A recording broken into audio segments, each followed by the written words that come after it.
Well, thank you very much for that great overview and perspective about the challenges that will lie ahead for all of us. Now we are segueing into the panelists and further discussion about national healthcare reform here. To briefly introduce the other panelists joining Ms. Burke, we have Dr. Sharon Milligan, Associate Dean for Academic Affairs, Chair of the Master's Program at the Mandel School of Applied Social Sciences, and Associate Director at the Center on Urban Poverty and Community Development. Next to her is Gabrielle Love, who has gained an MBA in Health Systems Management from our very own Weatherhead School of Management, and is the Director of Development at the Free Medical Clinic of Greater Cleveland. And lastly, Dr. Mark Votruba in the Department of Economics, Weatherhead School of Management, and also in the Center of Healthcare Research and Policy at Metro Health. As just to start the ball rolling here, we asked them a question, basically knowing that there would be many students in the audience here today of the health disciplines and non-health disciplines, but all interacting hopefully with the health field and all very important, are very interested in healthcare.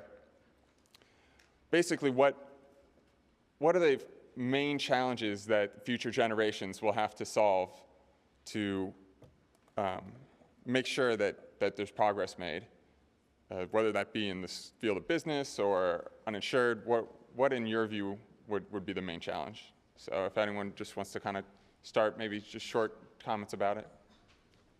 Well, I think one of the major challenges includes the reality that we are, I want to call you Professor Burke, since you've been in the university, but Professor Burke, I want to share with you, I don't know if you know much about Cleveland and how important this conversation is, not just around the nation, but in Ohio and in Cleveland.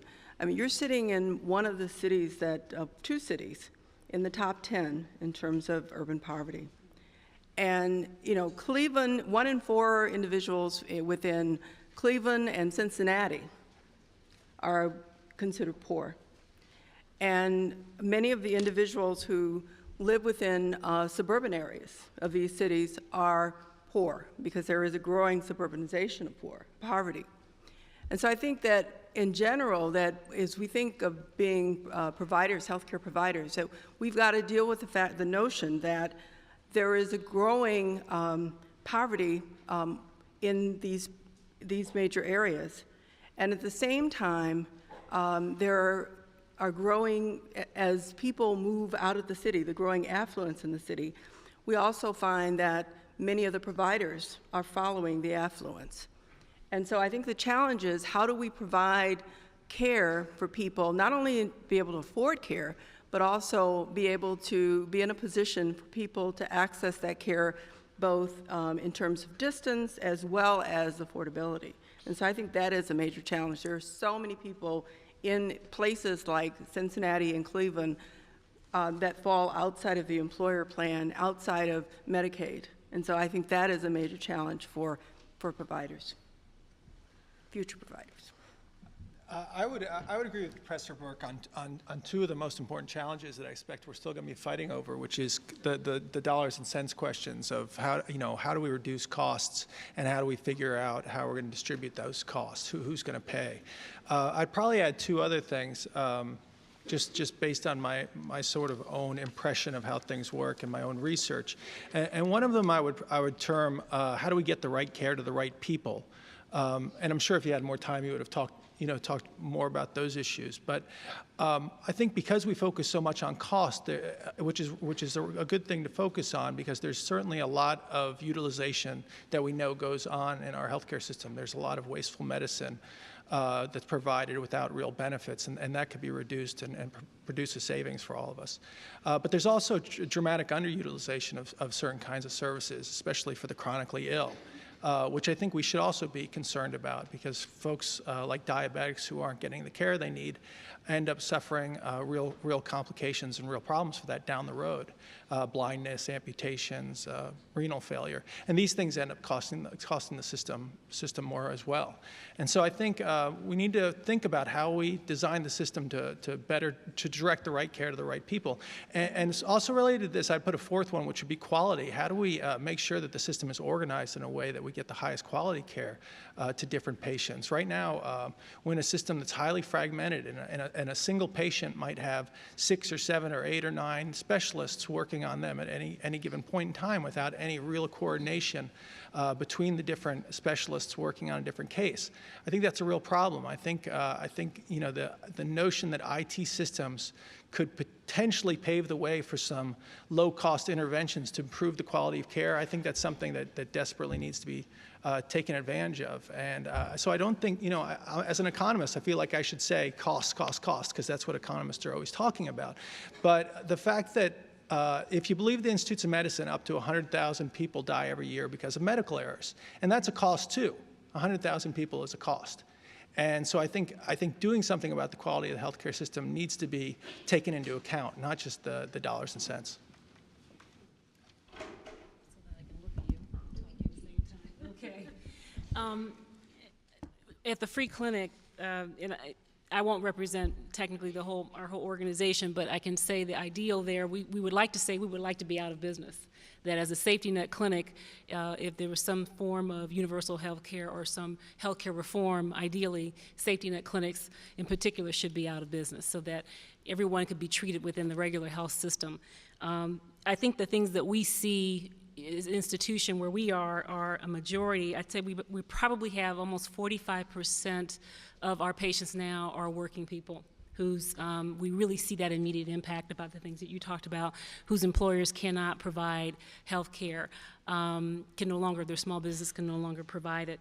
So I think that also a majority of our patients are obviously too young for Medicare and don't have children or are not poor enough for Medicaid. And so that is a growing population. It's changing what the type of patient that safety nets clinics are having.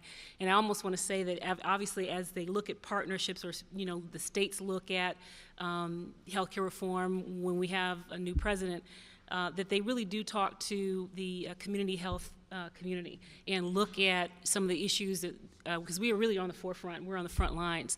The other thing I think that seeing a lot of nursing students in the audience is that it would be encouraging to see more young people go into community health. You know, maybe a part of, you know, reform would be how to offer incentives. You know, I think at one point in time, I can't remember in this country, or I've heard talks about, you know, how they're trying to talk about incentives for students to go into teaching, into education in urban schools, providing scholarship, you know, give you scholarship 4 years of college if you work 4 years in an urban school. I think something like that more and more should be looked at to bring the young talent into community health. It's a very rewarding area. And of course the hospital systems need students too. The free clinic actually cannot do what it does without 300 volunteers. So we only have 56 employees, but without a volunteer base of almost 300, a lot from the Case School of Medicine, the Lerner College of Medicine residents, we cannot treat and provide care, nurse practitioners. So I think that would be something we should look at as well. Well, thank you very much, panelists. We have 2 microphones at the front for people that want to ask questions. But I guess before the first question, I'll just ask Ms. Burke, do you have any other things you would like to add as far as any of the comments? Or? I wouldn't disagree with anything that's been said. I've spent a fair amount of time in New Orleans in the last couple of years. As chairman of the Kaiser Board, we had done some of the original survey work, both pre and post Katrina, and have worked with sort of the governor and with the state to sort of rethink the delivery system.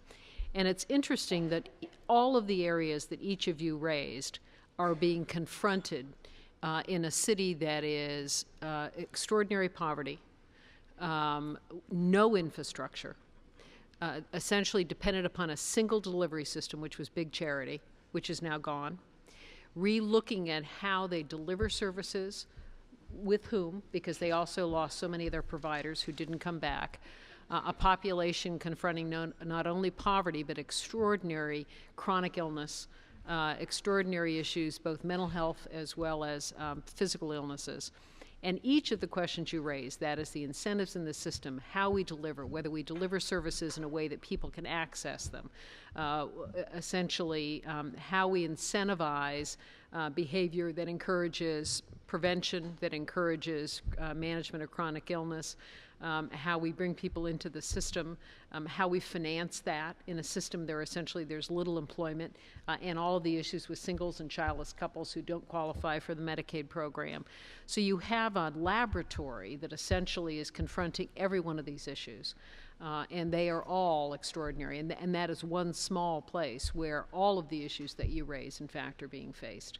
And we don't have the answers. I mean, there's just no question that we are, moving along slowly to try and figure that out.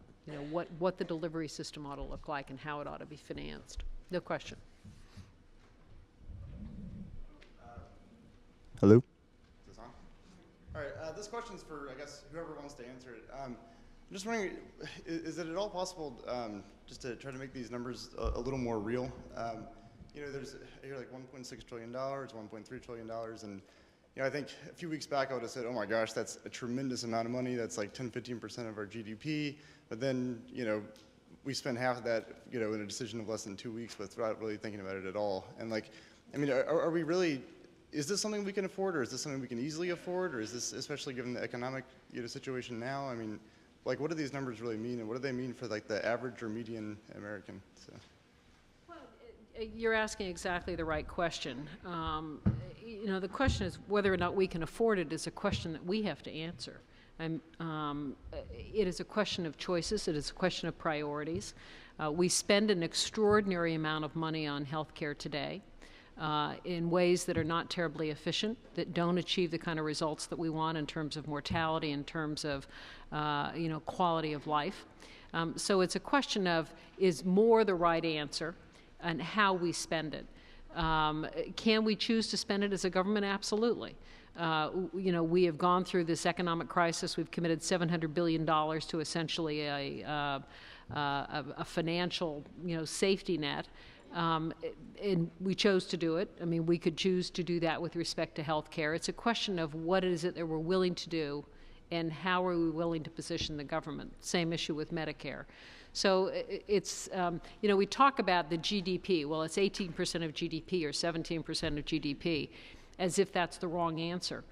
No one has a magic answer as to what percentage of GDP one ought to spend on whether it's defense spending, whether it's Social Security, whether it's health care. So I don't think there is a single answer. It's a question for the country of where our priorities are. Is there any idea as what we spend now in terms of Medicare, Medicaid, and private insurance combined, or even community programs, everything? What are we spending Medicare total is now? In excess of $300-400 billion. Medicare or Medicaid is close to that. Private insurance is probably similar. You're spending that kind of money collectively in terms of what we do now. And the question is, what are you prepared to spend? The tax provision that I mentioned to you, the deductibility issue, that is the essentially not counting the contributions for health insurance to your income, is about $220 billion a year. Is how much that is lost revenue. All these numbers are enormous. It's like Everett Dirksen, after a while it all begins to sound like real money. So we're spending it now. The question is, are we spending it in the right way, and are we prepared to spend more and spend less on something else? And that's a question the country has to decide. I think the one thing I would throw in is that sometimes we treat the word cost as sort of a strange thing, that if it's the government spending the money, it's a cost, but if it's an individual spending the money, it's not a cost. Well, obviously, those are both a cost. The real cost of health insurance involves the cost of providing health care services, because that's what the insurance is paying for.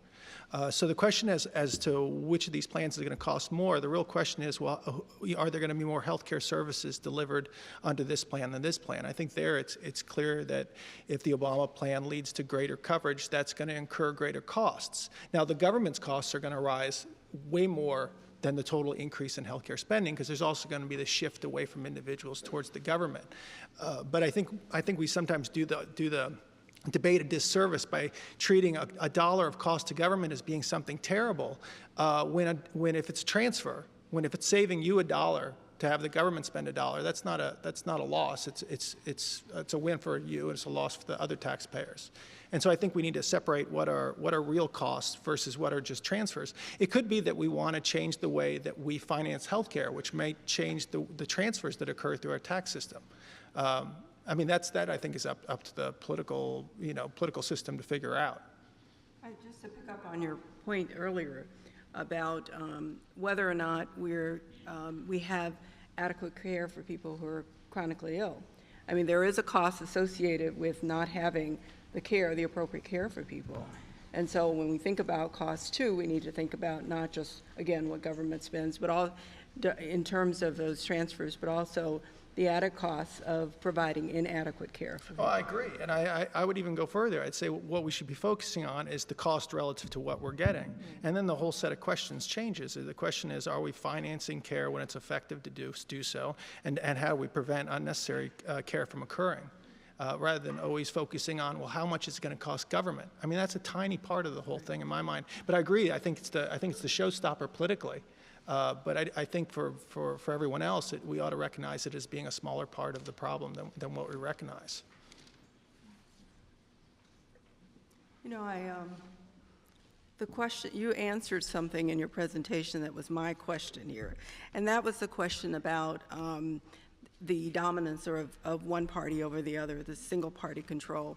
And I could appreciate your position, particularly as you reflect back on the experience of the Clinton administration when the Clinton administration didn't manage its enemies, or not enemies, manage those people that may have opposing views or take into account the opposing views. But I mean, and this may not be a rational kind of reaction, but I have this gut feeling that when you have a single party control, that there might be more opportunities to not only manage the opposing views, but more opportunities for reform. Well, so could you just say? Clinton had single party control. Yeah, he had the House, he had the Senate, and he had the White House. Right. Couldn't and do it. Your examples were Couldn't do clearly it. that, yeah. Johnson did and did it. Right. Now, part of that was Johnson, and I mean, there were a whole set of different dynamics at the time. But single party control can, particularly if you have a veto-proof majority in the Senate, can make an enormous difference.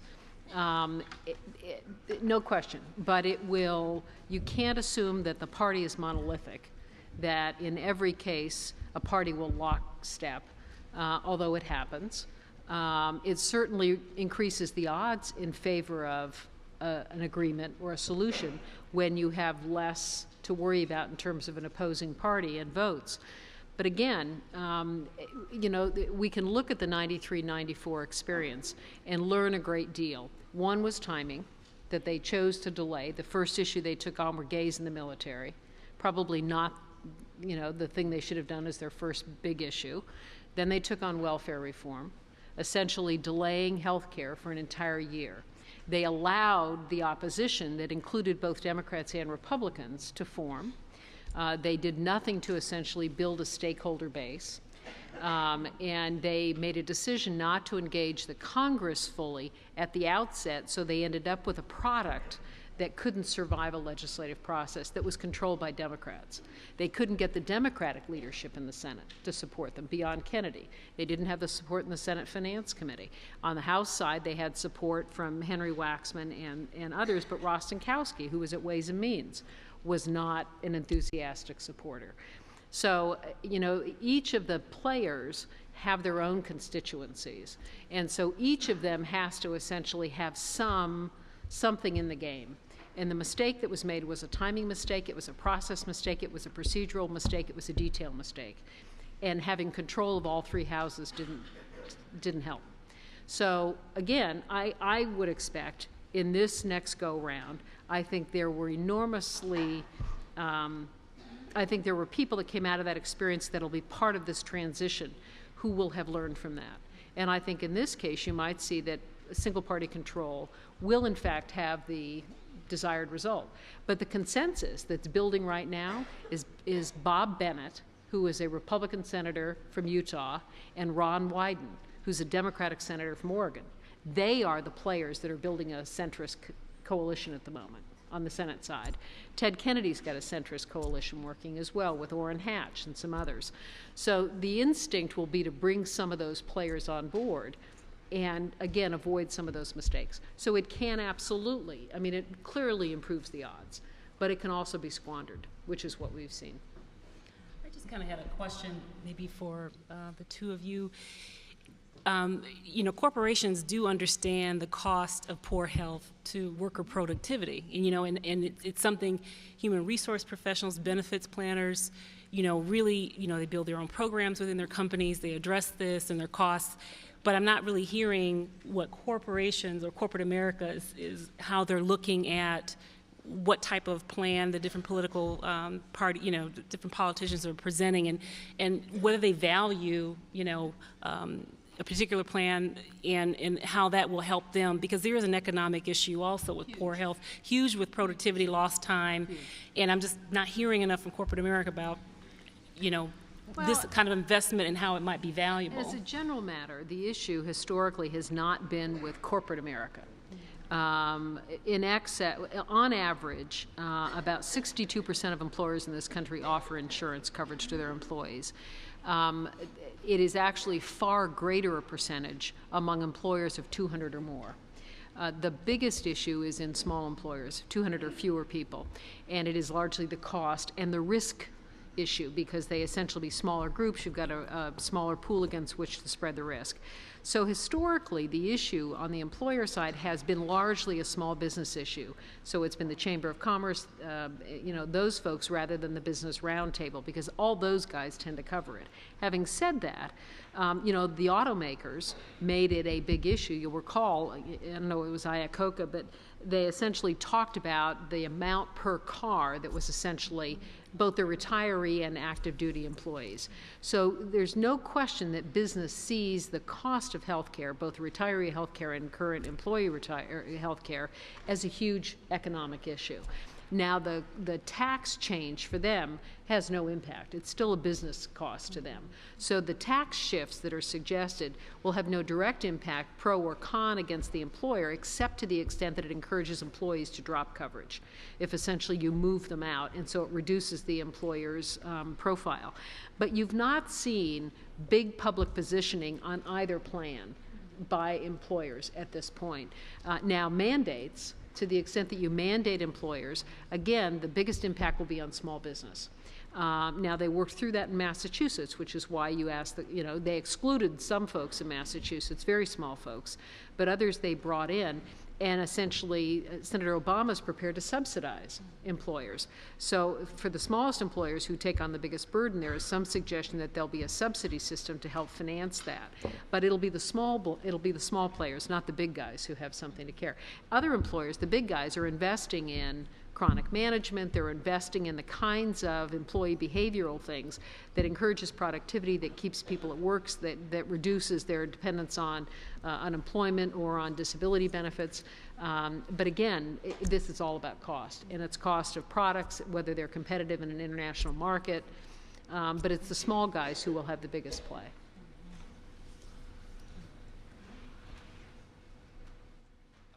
So if we do move towards a more nationalized form of healthcare, what do you think either the president or, you know, other elected officials, or maybe even us, what could we do to prevent the bureaucracy from turning healthcare into either A, the sort of thicket that we saw with the prescription drug plans, or B, something where the bureaucrats are essentially deciding what sort of medicine doctors can prescribe for their patients? Well, you raise an interesting question. I'd be interested in what you think the thicket was that was created with the drug benefit, which has been viewed as relatively positive in terms of the protection it's given the elderly. Although there are administrative issues and this question of the ability to negotiate prices, which my guess is with either Senator Obama or Senator McCain will come back, and that is whether the government can negotiate. But I think that the question as to where the decision point gets made will be an important one in answering your question. For example, if you essentially say that there has to be a minimum set of benefits that are offered, which is what Senator Obama suggests, the question is, where does that get administered? Does it get administered at a state level in terms of state pools? Does it get administered from the federal level with the feds essentially usurping the traditional role of the states in the governance of an insurance? I mean, no one's talked about ERISA in any of these plans, which is quite interesting, particularly with respect to Senator Obama. There's been no question raised as to whether they're going to essentially repeal ERISA and essentially allow states to govern employee plans, which now ERISA prevents them from doing. So until we see the details, we don't know the answer. There is the risk, if you get into the kind of federal bureaucracy Medicare now experiences in terms of the pages of regulations and the negotiations with the fiscal intermediaries.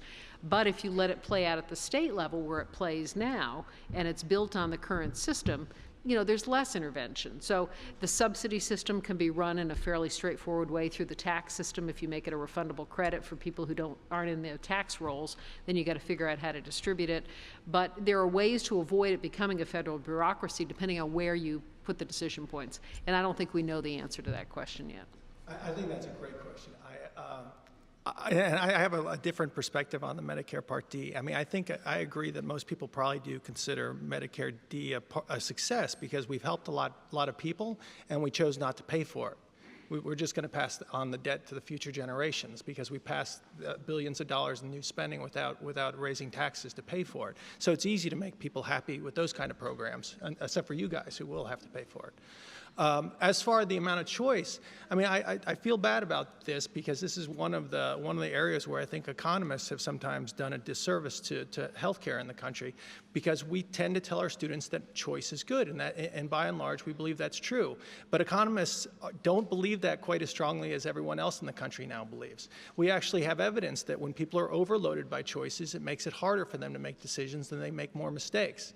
And so sometimes by having a regulatory body which limits the number of choices in some dimension or another, you can actually make the shopping problem easier for people to solve and lead them to make better decisions for themselves.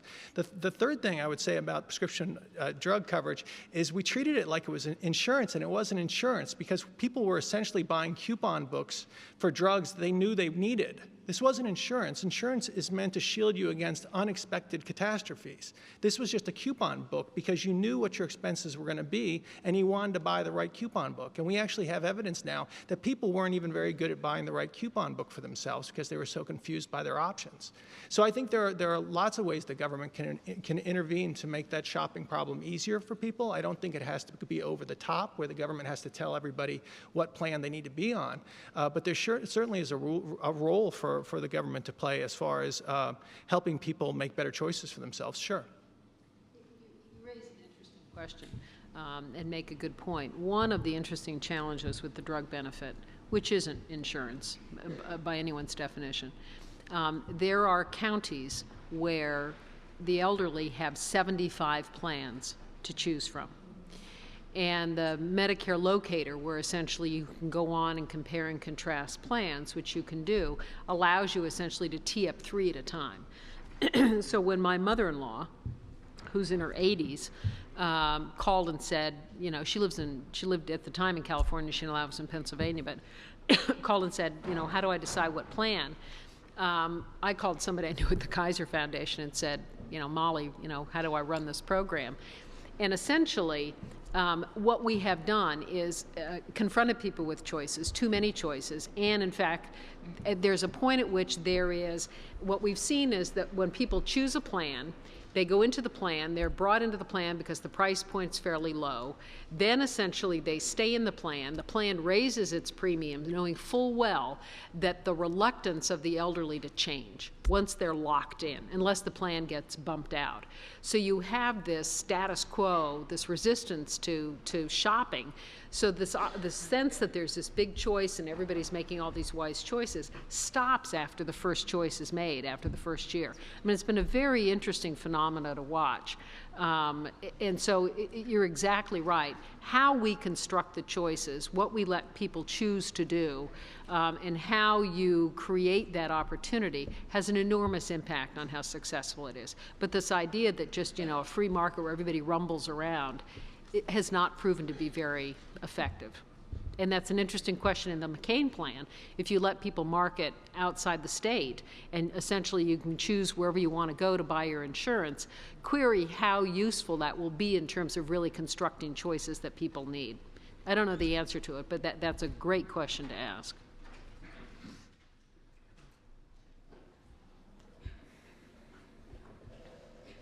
Thank you very much for this panel. It's been really wonderful. My name is Matthew Schnupp. I'm a public health nurse over in Lorraine County.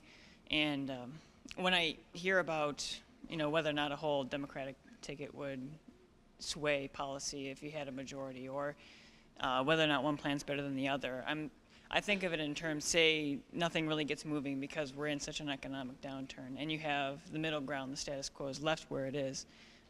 Really now you're back at a position where you're asking about quality, because you're not going to change huge reforms. So now we have what we have, and how can we make it better? A lot of the talk that I hear, at least at the health department, has been through efforts like accreditation, and I wasn't sure in terms of the current economic status, what we see, the likeliness of people buying in when you have the current state of there's no money to spend and we're cutting programs, but yet at the same time, we haven't established, at least in public health, an accurate method of what quality healthcare really is, because we don't have the data, and we're struggling to gather that in the midst of all the rumble.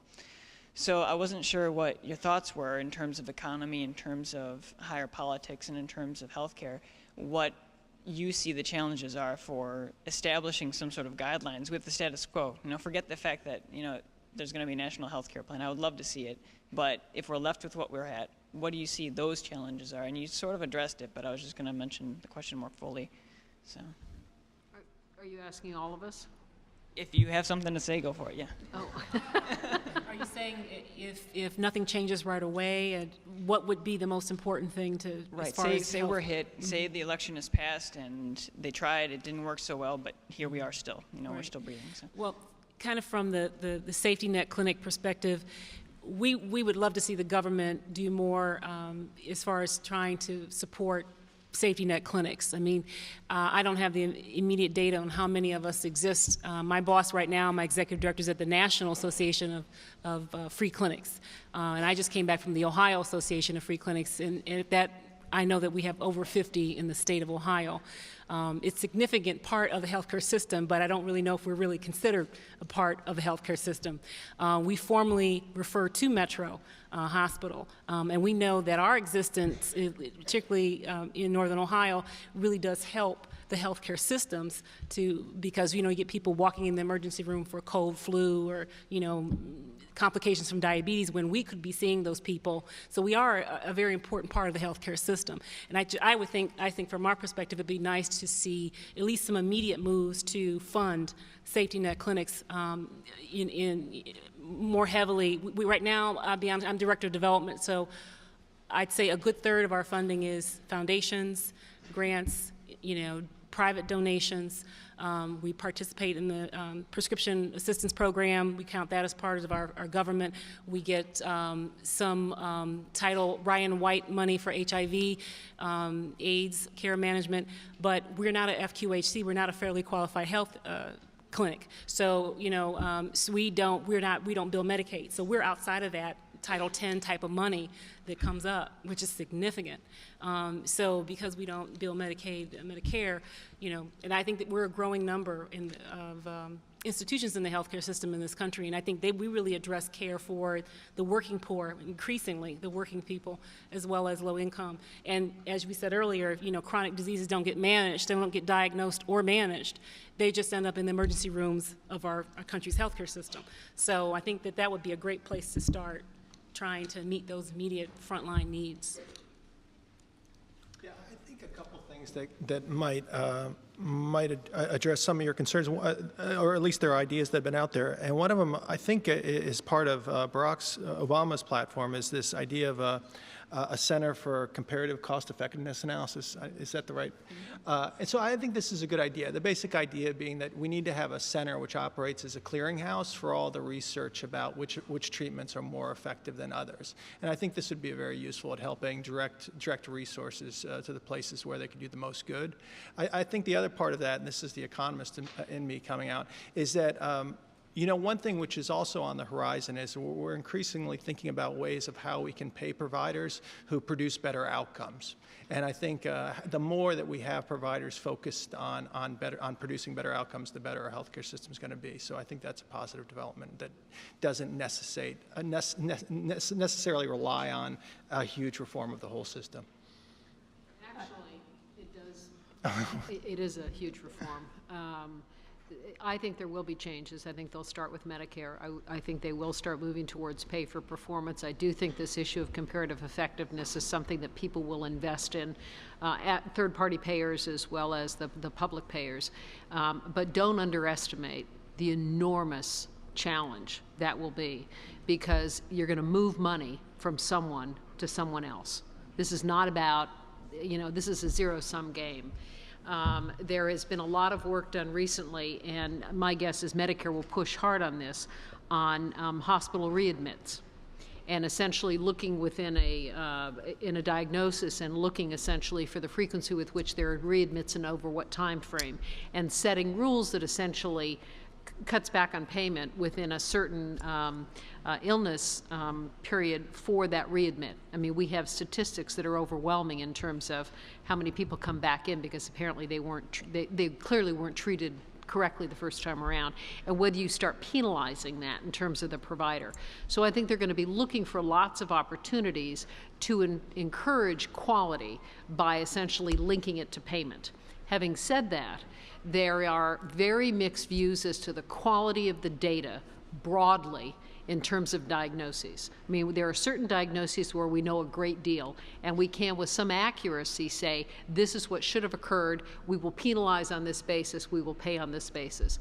There are fewer of those than you might imagine, and the question is, how quickly do you tie payment to essentially that decision? Or do you create an incentive system, a reward system rather than a penalty system?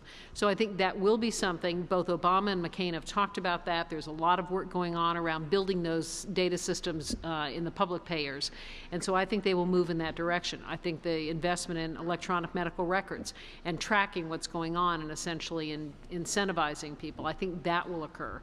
So I think there are a number of things. I do think there'll be an extension of the child health insurance program. I think that expires in the spring. That will happen. So I think irrespective of the broader issues, that will take place.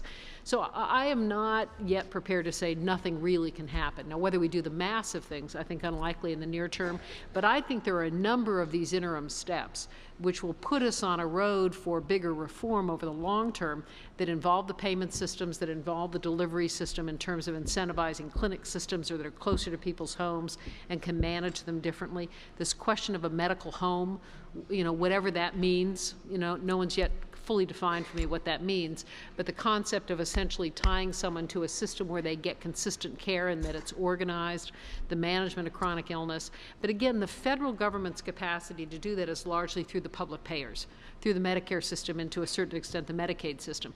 How they incentivize the private payers that tend to track Medicare or coordinate with them will be one of the questions. But I do think there are a number of changes that have been mentioned that will be put into place and people will begin to move in that direction. So I think there are some opportunities there. But they're not without risk and they're not without politics. I'm absolutely happy that you think there's going to be something for children. Yeah, I think the mandate every CHIP day, program, every year yeah. without having No. something for our that'll get children really extended. jeopardizes the future of our country. So. No, I'm sure that'll be extended.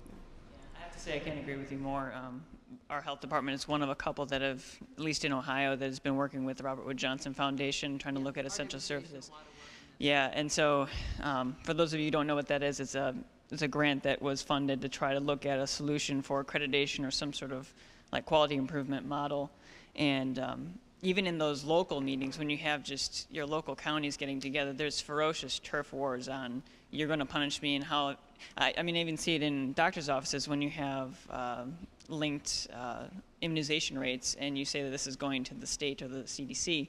I mean, the eyes just widen up. Oh my gosh, you know, are we going to be labeled? So just because I know there's a lot of students out there, I just want to also, you know, kind of pose the question to you too. It'd be interesting to see in the next couple of years what the population of clients we're taking care of and how we measure quality, because it's going to be a challenge regardless whether or not our clinics get funded, because if we're not willing to even go to that type of a system, it might just start to dwindle. So thank you. Yeah.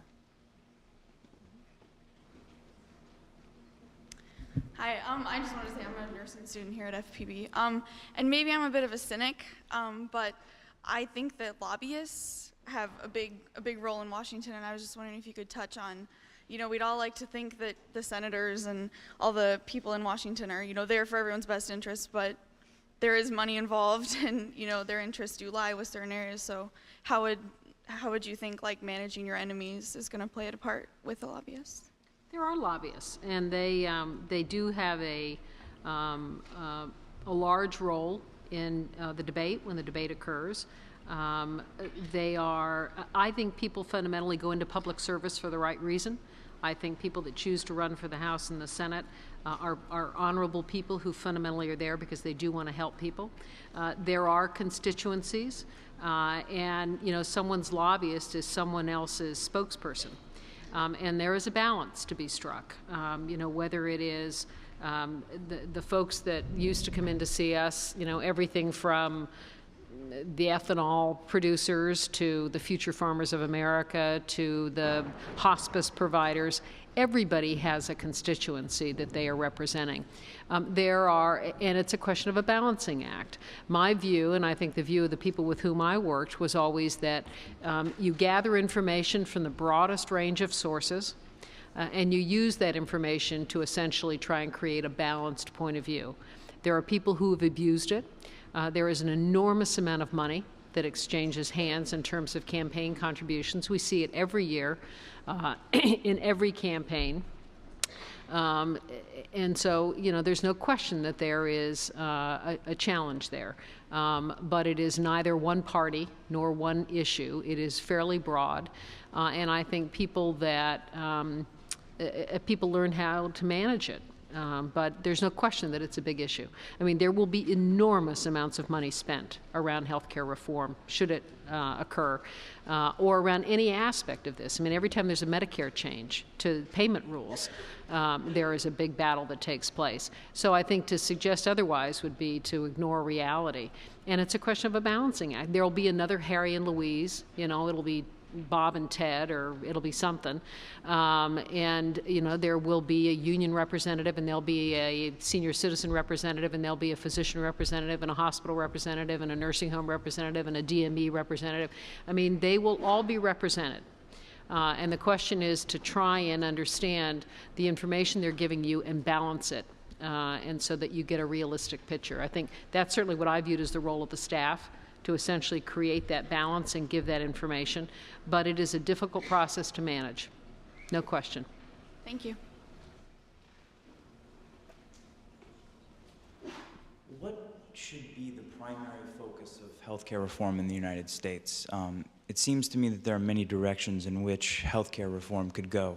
Do we extend coverage to the greatest number of people? Do we extend the greatest coverage possible to the greatest number of people? Do we make it more affordable? Do we make it the most cost-effective? Or do we enhance the quality of our healthcare system by eliminating frivolous lawsuits so that physicians are able to do their jobs? It seems to me that we can't do all of those things and that we must prioritize. And unfortunately, to this point, it seems to me that that has not been done. We've tried to extend coverage to the greatest number of people through HMOs and PPOs, but at the same time, through those, people have still been lacking coverage. So here we've extended coverage, but it's not covering everything for people. So I guess what should be the primary focus? Where do we need to concentrate our efforts in reforming the healthcare system? I was just going to say, kind of on what you were saying earlier, with a majority of businesses being small businesses, it would seem to me that would be a good place, a good priority to put on top. I mean, because, again, when I mentioned about the free clinic, the majority of the patients that we have, well, almost majority, I'd say almost half, 45% or so, are working. And so their employers increasingly are saying that my employer can't offer coverage. And that's a real concern, and I think that's one area that we really need to look at. And like she said, the big corporate organizations, have the buying power, they have the risk pools, and they have the revenue and the resources. And if the majority of businesses in this country are small, where do we start with that? That seems to be one of the questions I have. I don't know.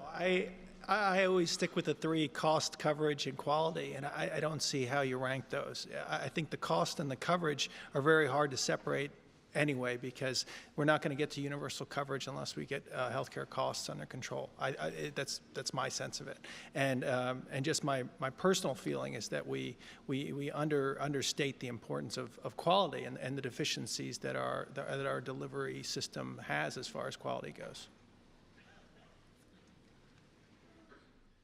Okay, and I had one other question as well. There's been a lot of talk of the possibility of a nationalized healthcare system in the future. We've seen in Canada that a nationalized healthcare system has, in essence, replaced the pricing mechanism with waiting. So you have folks in Canada who are waiting months for medical care and are actually coming to the United States now. What can be done to prevent, if we as the United States were to shift to a nationalized healthcare system, to prevent something like that from occurring in the United States? Because once again, you've extended coverage to the greatest number of people, but you haven't made it efficient, and you haven't actually granted those people coverage. So that was the main reason for my previous question. So I don't know. I mean, yeah, sure. Rationing is a normal byproduct of a nationalized system that's trying to keep a lid on how much they spend. And so the hospitals under a nationalized system work under these global hospital budgets, which are fixed at the beginning of the year. But there are more patients coming to seek care than the hospital can afford to treat. And so the non-emergency things have to get pushed off to the next year. And so it's a consequence of the government wanting to keep a lid on spending. At the same time, the system doesn't want to turn away people who need care, so they just put them on a wait list.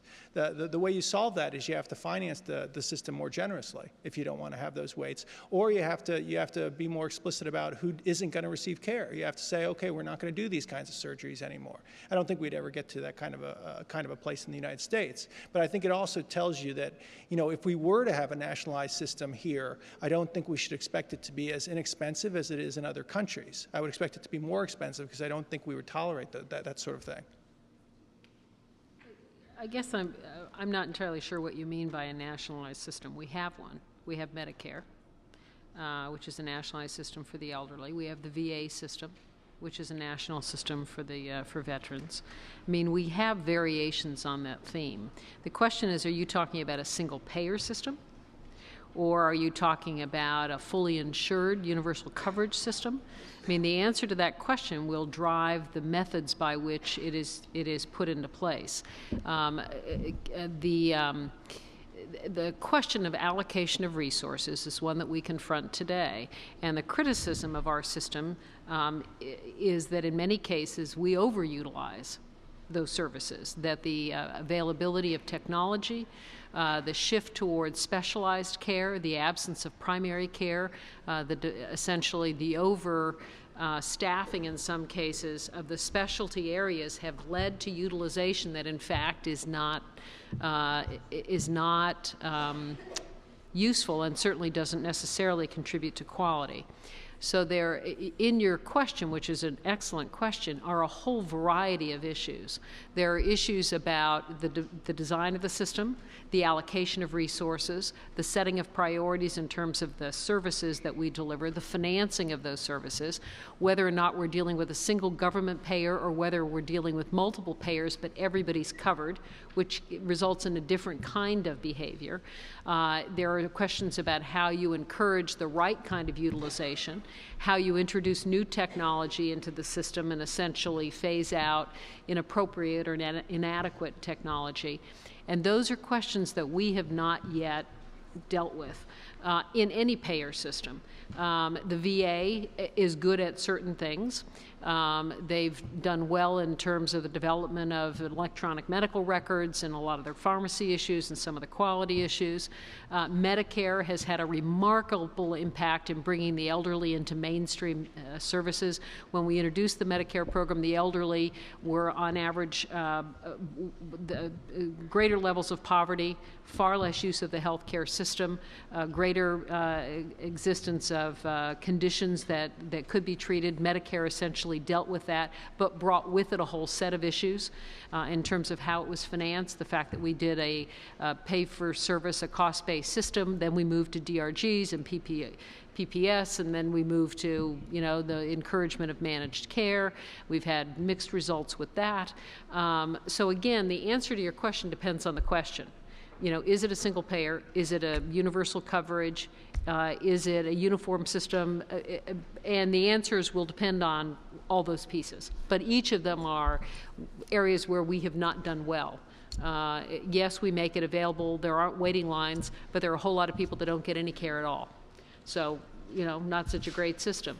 We have people that overutilize services, and then we have people who get no services, can't access. We have enormous disparities by race and gender. We know that, African Americans in certain areas have far fewer interventions in terms of cardiology and a variety of other things that are unrelated to what is actually necessary, but is a vagary of the service and delivery system. So, it isn't just about the money. It's about how we design the system. So I think we have time for maybe one more question if anyone has one out there. Or if any of the panelists have anything final comments to say or questions for each other. With that, I would like to thank everyone for coming and the panelists.